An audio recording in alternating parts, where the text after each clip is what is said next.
Votre programme vous est présenté par Glidden. Bonsoir à toutes et à tous, je suis ravie de vous retrouver pour un nouveau numéro d'Envie. Et comme chaque soir, nous allons mettre en avant la liberté de disposer de son corps.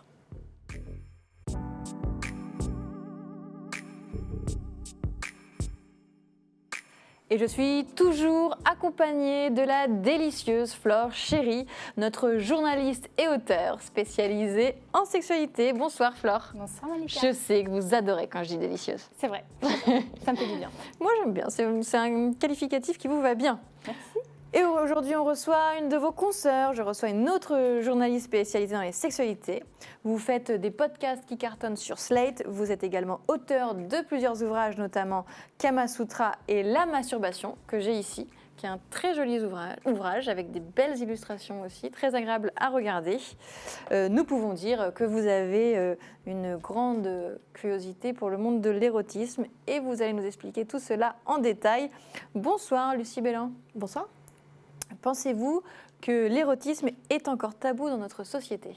Alors l'érotisme, pas tant que ça, parce qu'on l'a mis au grand jour en fait dans la pop culture en général, en particulier dans les années 90, en mettant partout, dans la publicité principalement, mais aussi, enfin globalement, ouais, un peu partout, au cinéma, dans les séries télé. Ça a été utilisé un peu à tort et à travers, et du coup plutôt comme un outil commercial en fait. Et l'érotisme intime en fait, la question de l'intime, de la sexualité, du désir, bah, c'est un peu caché. On a gardé en fait la mise au jour des corps, on a dénudé les gens et en fait finalement on a assez peu appris sur ce qu'on était, sur ce qu'on aimait. Donc oui, il y a encore un petit malaise à raconter, à la fois ce qui nous fait plaisir et puis à se connaître soi-même, en particulier quand on est une femme, c'est des choses sur lesquelles on a besoin de travailler aujourd'hui. Et justement, vous avez écrit votre premier livre, le Kama Sutra. C'est votre version à vous du plaisir. En quoi est-ce qu'il est différent de l'ouvrage qu'on connaît tous sur le Kama Sutra ? J'ai voulu en faire un Kama Sutra féministe avec une vision plus inclusive de la sexualité. Les Kama Sutra classiques qu'on voit aujourd'hui, pour certains, il y a beaucoup de positions, c'est des grands catalogues très vastes, mais avec beaucoup de positions qui sont parfois humainement pas toujours faisables. Donc c'est des inspirations, mais c'est pas toujours vraiment quand on n'a pas une forme absolue ou quand on n'a pas la bonne taille par exemple, si la femme n'est pas plus petite que l'homme. Oui, aussi, ça dépend. Il y a plein de choses comme ça qui ne sont pas tout à fait prises en compte et je voulais les prendre en compte. Et puis aussi réfléchir à des formes de sexualité qui sortent de la pénétration pénis dans vagin. Et donc réfléchir à des formes de plaisir autres. Donc en fait, pénétration sur l'homme, des inspirations et des stimulations érotiques autres, en particulier sur les zones érogènes. Encore une fois aussi sur l'homme, parce que c'est un ouvrage que je voulais féministe, mais être féministe, c'est aussi s'intéresser aux problématiques des hommes. Et vous venez de sortir, je le disais, un nouveau livre aux éditions Le Duc, Masturbation. Le thème, c'est le plaisir seul ou à deux. Et vous envisagez la masturbation sous un angle féministe, c'est ça ? Est-ce que vous pouvez nous en dire plus ? En fait, je pense que c'est un outil incroyable de libération des femmes sur plein de niveaux. C'est-à-dire qu'une femme qui sait se masturber, qui sait se donner du plaisir, est plus à même de pouvoir l'expliquer à son partenaire et donc d'avoir plus de plaisir aussi dans le rapport à deux. C'est vraiment un outil de pouvoir, mais même par exemple face au corps médical. Une femme qui connaît mieux son corps est capable aussi de mieux exprimer quand ça ne va pas. Quand on se remet entièrement à la parole de l'autre et à l'avis de l'autre, que ce soit un partenaire ou un médecin ou n'importe qui d'autre d'ailleurs, en fait en l'occurrence on ne maîtrise plus tout à fait son corps et je trouve que la masturbation est un bon moyen de rentrer là-dedans, de redire en fait je sais comment je fonctionne, je sais comment mon corps est fait, je l'aime comme ça. On réapprend aussi à se désirer et donc à sortir peut-être des dictates des problématiques physiques d'aujourd'hui, à vouloir toujours être plus belle, plus désirable. On apprend à se désirer comme on est. Est-ce que vous avez appris des choses, vous, en écrivant ce livre ? On en apprend toujours sur la sexualité. Quand on cherche un peu, quand on fait des recherches, fatalement, oui, on découvre des nouvelles choses. En plus, moi, j'aime bien m'inspirer des témoignages de gens que je rencontre dans mon travail. Et donc, je leur demande toujours comment ils pratiquent, ce qui les intéresse. Et on en apprend tous les jours parce que j'ai cette curiosité-là de la sexualité de l'autre et de l'intimité de l'autre. Ça ne veut pas dire que c'est forcément des choses qui vont me donner du plaisir à moi, mais c'est intéressant de développer son empathie là-dessus et du coup, d'être dans une société beaucoup plus libre où on ne juge pas les gens en fait. 78% des femmes ont déjà eu des difficultés à atteindre l'orgasme pendant un rapport sexuel avec pénétration et seulement 14% se donnent du plaisir une fois par semaine. Dans votre livre, vous proposez de découvrir 10 sextoys dont vous décryptez l'utilisation. Alors lequel vous conseillez ? Alors moi je sais lequel je préfère. C'est lequel ? Moi j'aime beaucoup le Fairy qui est un sextoy iconique assez ancien en réalité, qui consiste à une sorte de grande baguette assez épaisse avec une boule au bout, qui est un sextoy vibrant avec énormément de puissance et qui est du coup donc un sextoy externe. Moi je trouve qu'il fonctionne extrêmement bien. Pour beaucoup de femmes ça a été le moyen de découvrir l'éjaculation féminine, spécifiquement ce sextoy. Après en réalité, en fait encore une fois, hein, c'est aux femmes de tester les sextoys disponibles sur le marché pour voir comment elles réagissent, comment leur corps réagit le mieux. Et là, en l'occurrence, on n'est pas tout égal là-dessus. Il y a des femmes qui ont préféré la stimulation interne et externe, certaines uniquement externes, d'autres internes. Alors là, encore une fois, c'est pour ça qu'il y a beaucoup de choses de proposer, c'est parce qu'on est un peu toutes différentes. Selon vous, la masturbation est une façon de reprendre un peu possession de son corps, c'est-à-dire ? Je pense qu'on perd vite le fil de à la fois son corps et son désir et son plaisir. C'est-à-dire que dans les vies qu'on mène aujourd'hui, entre la charge mentale du quotidien, souvent la masturbation et le sexe en général, c'est le dernier truc qu'on met sur sa liste en fait. On pense à gérer tout le reste et on met la sexualité un petit peu à part, surtout la sexualité personnelle. C'est-à-dire qu'on se dit, en couple, c'est important, il faut continuer à garder ça. Et toute seule, ce n'est pas toujours une priorité. Je pense que ça, c'est quelque chose d'important. Il n'y a pas que ça aussi. Il y a différents moments de la vie où notre sexualité change, notre corps change. Je pense à la ménopause, mais je pense aussi aux phases de grossesse. Il y a des moments dans le cycle aussi où on a des besoins différents. En l'occurrence, la masturbation, on a découvert il y a peu de temps, enfin en tout cas, on ne l'a pas découvert, mais on l'a confirmé par des études, que la masturbation et le plaisir de l'orgasme permettaient de soulager les douleurs de règles. Donc c'est quelque chose qu'il faut dire aujourd'hui, c'est-à-dire que ça ne sert pas uniquement à se donner du plaisir, ça peut aussi permettre de soulager le stress, les douleurs corporelles, à plein de moments dans le cycle. C'est bénéfique à plein de moments et à plein de niveaux. Pour vous dire qu'une femme est clitoridienne ou vaginale, c'est absurde. En fait, on est toutes juste clitoridiennes en réalité, parce que quand on disait ça et quand on faisait cette distinction, c'est ce que j'ai dit tout à l'heure à propos de interne et externe, c'est que la façon dont le clitoris est fait fait que en fait, la stimulation interne touche aussi le clitoris en réalité. Enfin, le touche pas techniquement, mais le stimule. Et donc, en fait, toutes les femmes sont clitoridiennes tout simplement. Alors, vous êtes journaliste depuis quelques années maintenant. Vous avez visité des endroits atypiques liés au milieu de l'érotisme. Quels sont ceux qui vous ont le plus étonné ? Après, c'est pas un étonnement, une curiosité malsaine, mais par exemple, on a fait un reportage où on a été chercher des cinémas porno, qui sont des lieux qui n'existent quasiment plus. Les derniers cinémas porno agréés par le CNC ont fermé il y a quelques années, il y a 2-3 ans. Et ce qui subsiste encore sont des lieux qui sont très atypiques, en réalité assez peu safe quand on est une femme, avec des codes spécifiques du milieu du sexe, mais qui sont pas... qui sont assez sombres en fait, qui sont assez difficiles à appréhender. On ne peut pas rentrer comme ça et juste regarder ce qui se passe. C'est beaucoup plus agressif que ça. Après, il y a des gens qui consomment régulièrement ce genre d'endroits, des endroits spécifiques. C'est vraiment toujours dans les quartiers aussi où on trouve beaucoup de sex shops. Ça m'a étonnée parce que c'est aussi là spécifiquement celui auquel je pense, qui est à Pigalle. Il y a beaucoup de gens qui pratiquent le sexe sans capote. Et pour moi, c'était quelque chose qui se faisait plus trop, plus du tout, ou en tout cas plus de manière aussi décomplexée.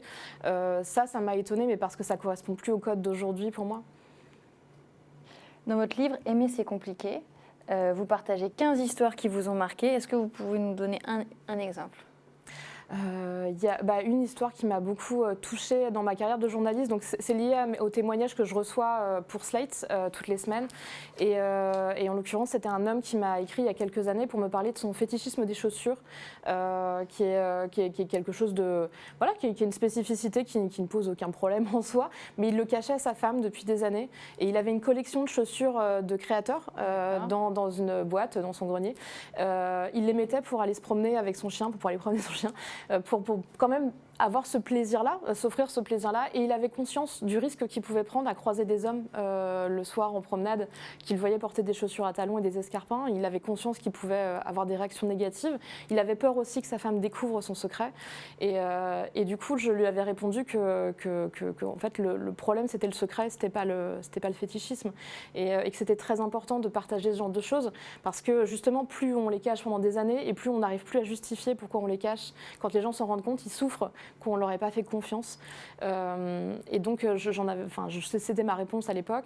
Et je l'ai recontacté donc, pour ce livre, pour savoir où il en était. Et il m'avait répondu qu'en fait, il avait préféré juste mettre cette phase-là de côté dans sa vie. Et il avait fait don de ses chaussures, celles à des associations de femmes battues. J'avais trouvé ça super, super beau et généreux de sa part. Et ce qui m'avait touché un petit plus encore, c'est qu'il m'a envoyé une photo de lui portant ses chaussures préférées. Et j'ai trouvé que c'était un tel geste de confiance. Enfin, je trouvais ça assez beau. Vous avez évoqué aussi des histoires modernes, celle du polyamour. Parce que c'est quelque chose qui me touche personnellement. Vous êtes passé d'un couple monogame à polyamoureux ? Exactement. C'est quelque chose que j'ai découvert en fait sur moi-même le jour où je suis juste tombée amoureuse d'une deuxième personne. Ça vous tombe dessus comme ça. J'étais en couple, mariée, et je suis tombée amoureuse d'une femme. À ce moment-là, en fait, il n'y a pas grand-chose à faire. C'est-à-dire que soit on décide de faire un peu à l'ancienne, c'est-à-dire de tromper son conjoint, ce qu'on connaît le plus en fait dans la culture française en réalité. Soit c'est très français ça. Oui, le côté amant dans le placard et tout, oui, c'est très français. Très, très théâtre de boulevard. Et du coup, soit il y a juste se dire je cache cette histoire, je l'assume pas, je décide de pas aimer cette personne et j'en souffre et je souffrirai toute ma vie. Et moi, j'ai décidé de le penser autrement et de dire dans ce cas-là, qu'est-ce qu'on invente avec ça, qu'est-ce qu'on fait comme forme de couple. Tout est bouleversé, mais du coup, est-ce qu'on peut pas en faire quelque chose de joli? Et ça m'a pris. Il y a eu des ajustements. Cette histoire n'a pas duré, elle s'est arrêtée. Mais le polyamour est resté dans ma vie pour le coup. Je suis retombée amoureuse de quelqu'un quelques années après et là ça fait 5 ans que je suis avec cette personne donc en fait, pour moi c'est quelque chose de très actuel parce que je trouve que la monogamie non remise en cause peut être quelque chose de très enfermant. C'est d'ailleurs pour ça qu'on se retrouve avec beaucoup d'histoires de gens qui se mentent, d'histoires secondaires et en l'occurrence je pense que c'est très intéressant de réfléchir au couple en général et à se demander comme la sexualité, qui on est, ce qu'on attend et ce qu'on veut partager en tant que couple. Ça peut être plein de formes de couples différentes en l'occurrence. Ça peut être un couple libre où la question sexuelle est plus libre. Ça peut être, même la monogamie finalement peut être décidée par les deux personnes. Mais je trouve que la discussion doit être ouverte. Et donc du coup, à vous entendre, le polyamour, c'est une façon de contrecarrer l'infidélité. Ça peut, en fait, c'est plus que le polyamour contrarié peut mener à l'infidélité. C'est plus ça. Pour moi, en fait, c'est pas forcément lié techniquement, mais ça peut être un mauvais symptôme en fait, une mauvaise réponse à ça. Je pense que c'est quelque chose de positif, le polyamour. L'infidélité, pour moi, c'est quelque chose de terrible. Je pense qu'on peut tout faire passer, on peut tout vivre à partir du moment où, justement, on respecte le consentement de son partenaire et la confiance et qu'on crée une situation et une relation de confiance et de dialogue. Donc, pour moi, c'est vraiment le dernier recours, la chose à laquelle on ne devrait pas arriver. Et donc, le polyamour, c'est vraiment une réflexion de construction ensemble. Donc, c'est plus un investissement sur l'avenir ensemble, ce que je trouve assez intéressant et assez beau. La définition, justement, du polyamour, Flore ? Le polyamour, ça vient de polyamorie, qui veut dire que l'on a plusieurs relations affectives en même temps. Et c'est vraiment cette notion de relation affective qui compte, plus que ce qu'on va souvent dans le piège, l'écueil dans lequel on tombe, qui est plusieurs relations sexuelles. Très souvent, pas du libertinage. Ce n'est pas du libertinage, c'est-à-dire qu'une personne peut parfaitement avoir plusieurs relations affectives en parallèle et ne pas forcément avoir une sexualité avec ces personnes-là, et ça s'appellera quand même du polyamour. Et dans le polyamour, il y a aussi une notion qui est très importante qui est l'éthique, le respect, la bienveillance et accompagner son conjoint. Parce que si on trompe son conjoint, en effet, on a deux relations en parallèle, sauf que ce n'est pas du polyamour parce qu'on n'en a pas parlé l'un avec l'autre. Donc il y a non seulement avoir la capacité d'avoir des relations en parallèle, mais aussi respecter une certaine forme d'éthique et de transparence dans ces différents couples. Et justement, votre mari avait réagi comment quand vous lui avez dit que vous êtes tombé amoureux de quelqu'un d'autre ? Il a été étonné, évidemment, c'est pas un truc auquel on s'attend. En plus, on avait des enfants en bas âge, donc c'est des situations où il faut en discuter. Après, j'étais bouleversée. Je n'ai pas débarqué en disant « Hey, je suis tombée amoureuse d'une femme ».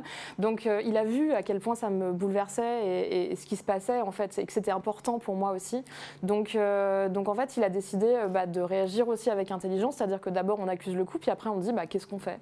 Et c'est pareil, si la discussion est ouverte, on peut réfléchir. Moi, j'ai parlé avec lui de ses limites, de mes propres limites, de cette relation qui débutait et qui devait aussi se construire sur des bases saines, parce qu'on se retrouve avec une relation, quelqu'un avec qui on est marié, avec qui on a des enfants, et quelqu'un qui débarque et qui est tout neuf avec une relation toute neuve. Donc, il y a la question des relations primaires et des relations secondaires.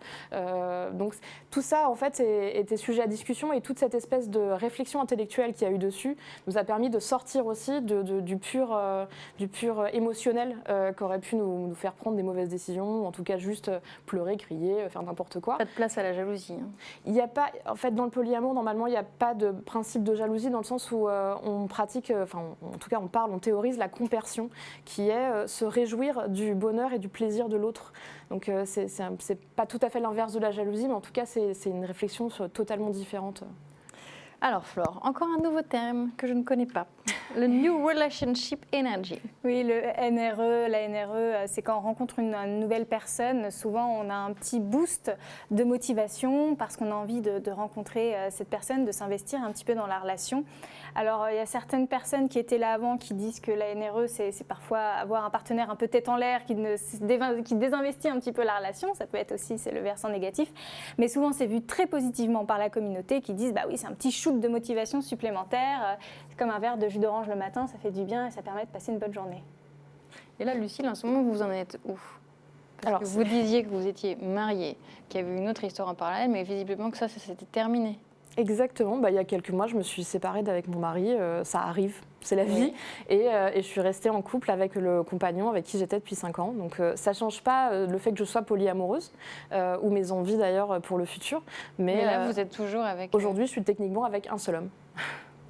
Mais vous n'excluez pas la possibilité de tomber amoureux? Ça peut arriver, et puis je peux aussi m'attacher à quelqu'un à un autre niveau. Ça peut être, le polyamour, c'est pas forcément sur des sentiments amoureux stricts. Ça peut être aussi sexuel, ça peut être aussi amical, intense. Ça peut être plein de choses. Donc, en tout cas, j'exclus pas qu'il y ait des nouvelles personnes dans ma vie.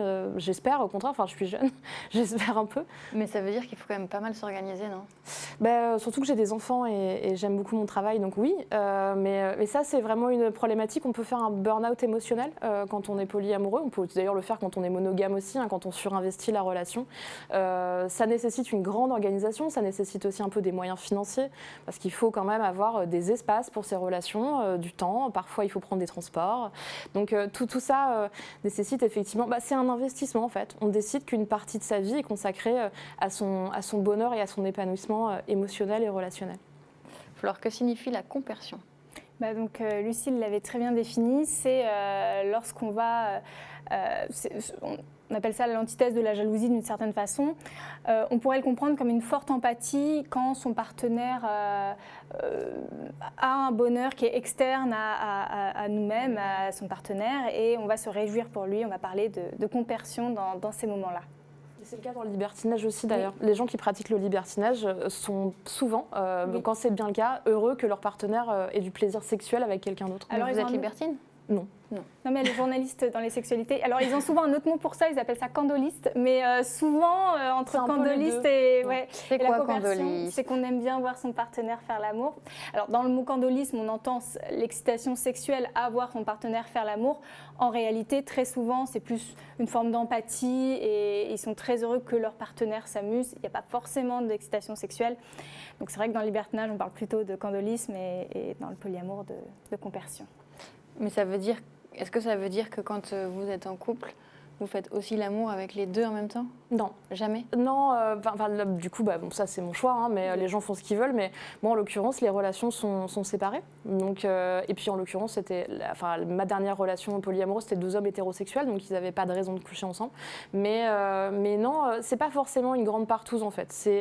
En fait, chacun décide de ses règles. Et moi, en l'occurrence, j'avais vraiment 2 vies intimes, totalement séparées.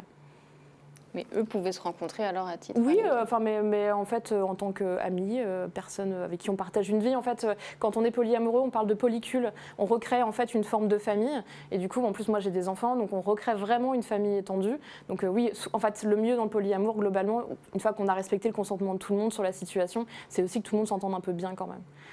On fait des grands pique-niques et tout. Est-ce que vous pensez que notre société actuelle est plus ouverte qu'avant sur le fait d'avoir plusieurs partenaires ? Alors, c'est une vaste question parce que en fait, en l'occurrence, c'est un privilège aujourd'hui qui est réservé quand même à des gens qui sont... en l'occurrence, moi, je suis une femme blanche, donc je peux dire publiquement que j'ai plusieurs partenaires et que j'étais en couple avec 2 hommes.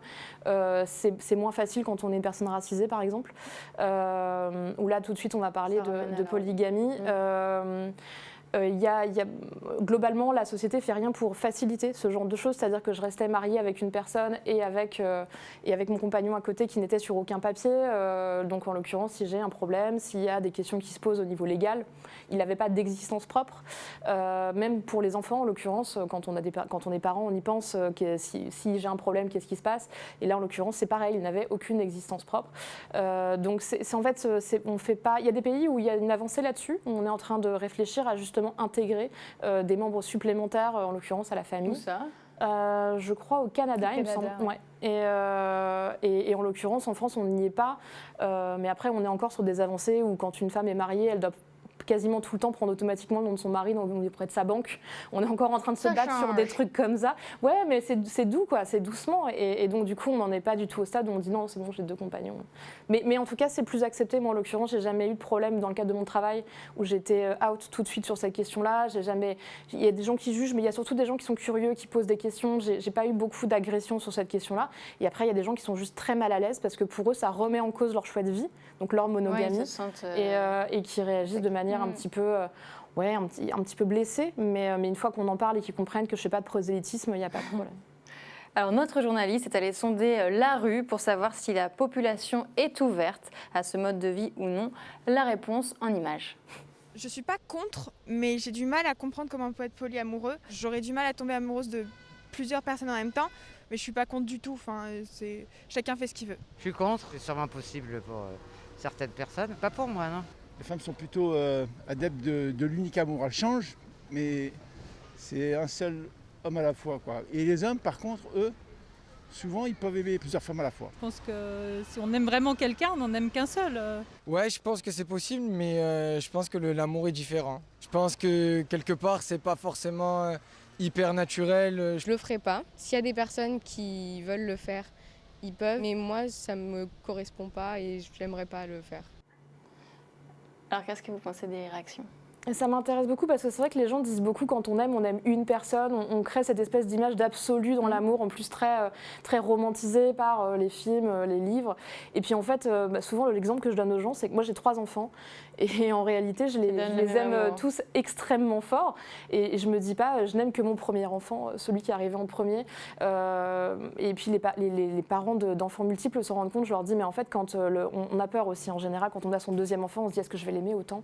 Et en réalité l'amour se multiplie, ça se divise pas en fait. Et moi je trouve que dans mon cadre de vie et dans mon expérience pour l'instant, ça se vérifie. C'est souvent quand on parlait de NRE tout à l'heure, moi quand j'aime encore plus fort. C'est plutôt une bonne chose et une belle chose. Est-ce que vous n'avez quand même pas l'impression que les mœurs sont en train de changer, notamment avec ce terme de fluidité sexuelle ? Je pense qu'on est en train de mettre des mots déjà sur des choses qui étaient plutôt cachées, donc c'est une très bonne chose. Je pense qu'il y a de plus en plus de gens qui témoignent aussi de leur mode de vie, et c'est une très bonne chose aussi. On est en train d'accepter aussi que la vie n'est pas une ligne droite et qu'on peut vivre des expériences, revenir en arrière, essayer d'autres choses, et c'est très bien. Ça veut dire aussi que les gens ont la possibilité d'avoir une vie amoureuse et sexuelle qui ne s'arrête pas à 30 ans.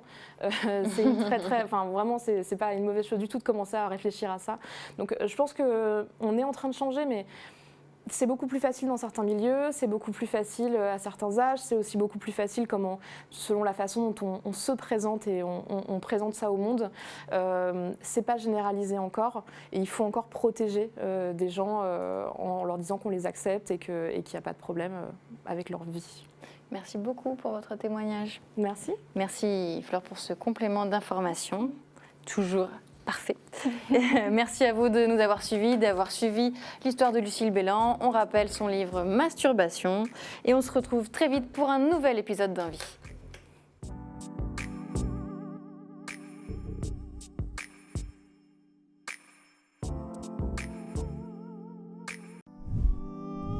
Votre programme vous a été présenté par Glidden.